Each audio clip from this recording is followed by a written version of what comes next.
All right, I'm here at Heron Bridge. It's just a little bit windy, but I have a mic on the phone, so it should work pretty well.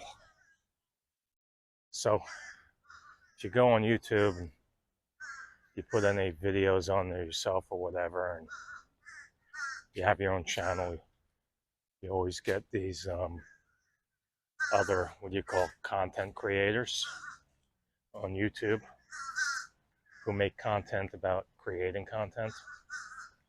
In fact, it seems like sometimes there's more of those guys on YouTube, guys and women on YouTube, telling you how to make YouTube videos than there are YouTube videos.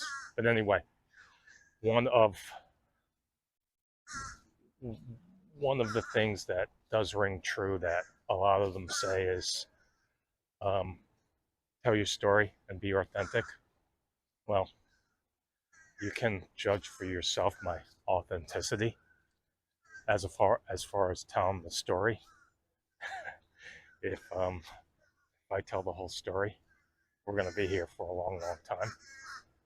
So I'm just going to tell the story a little bit from the Blue Heron Bridge perspective. So I guess it's my story of why I'm making these videos. So it's that channel's the Blue Heron Bridge underwater guide, and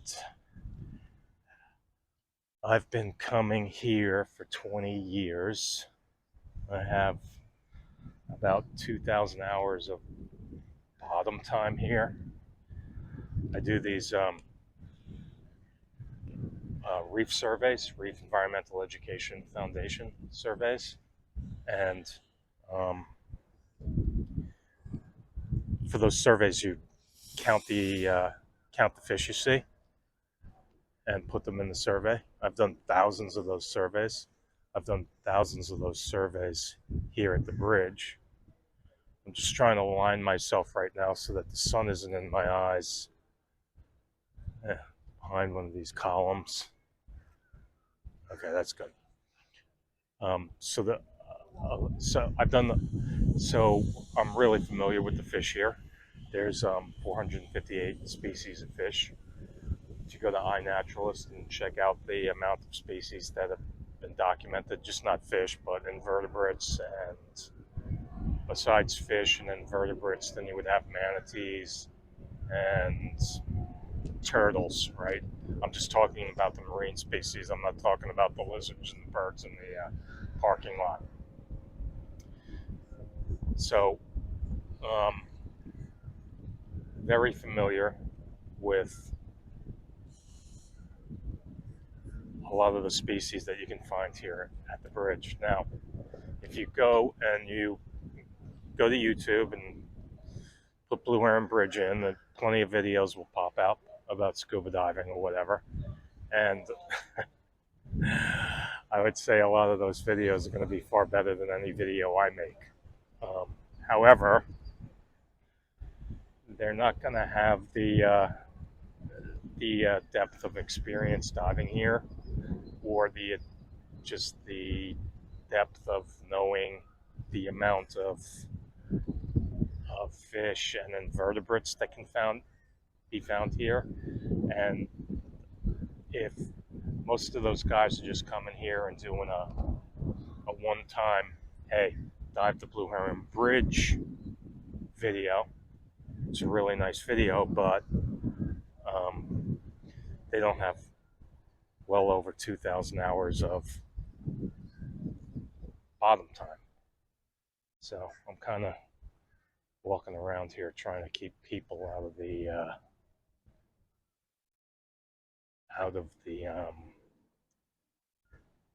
out of this video. It's kind of hard. It's 7:30 in the morning. It's a Friday. High tide's at like 9:15, and there's already a bunch of people here. So it's difficult to kind of walk around in this park and keep others like that off the video. All right, let me turn this way. And they see me with the camera facing towards them, and they think they're being videoed, but it's actually the people that are behind me that are videoed. Anyway, so that's the story in terms of my story in terms of Blue Heron Bridge while I'm making these videos. Hopefully, I put enough of them together and it becomes a good resource for what you can actually see here, as opposed to somebody showing you just an octopus or a seahorse, which this place is well known for, octopus and seahorse. Um, I watched a video by some channel that does wildlife stuff. They have they have like 2 million subscribers, and the name of the video was "We found a polka dot batfish." Um, it's great to find the polka dot batfish. They're common here. They're really cool looking. I think that video got millions of views. I'm not expecting that any of these videos that I make are going to be getting millions of views because they're kind of unpolished. But um, no one else making those videos is going to know what an orange back bass is or find an orange back bass. They're not going to know what a chalk bass is. They're not going to know what a snow bass is. They're not going to find any juvenile red groupers. They probably can't find a sharp-tailed eel. And like a banded blenny that I found yesterday, a very cool small-looking fish. So the whole point is I just want to tell my story, be realistic, put a name to a name, and my name's Peter Leahy, and a face to the channel instead of just fish videos that I've been posting. And finally, all these guys that make these videos that tell you how to make YouTube videos, the last thing they tell you to do is, near the end of the video, you have to do a call to action, right? So these guys, when you're watching their videos, they set you up so that they don't give you all the information, and then they say, "Oh, well, watch this next video, and you'll get the information in that video." Well, I would just say, yeah, check out any of the other videos. I'm gonna make some fish quizzes. They should be really cool. Spotted eagle rays, octopus, squid. There's a whole bunch on there, and they're short. They're only like minute long clips or whatever. I'll start making them longer and putting them together and making them more polished and video-ish. But in the meantime, I'm just putting my face and name to the channel. So that's it. Watch my Blue Heron Bridge underwater guide videos. All right, so it's right now it's like 7:30. Tide's coming in at 9:30. I am gonna go get ready to snorkel for a little while, and then I'm gonna dive, do a reef survey, and take video, and take pictures, and post a dive report for today.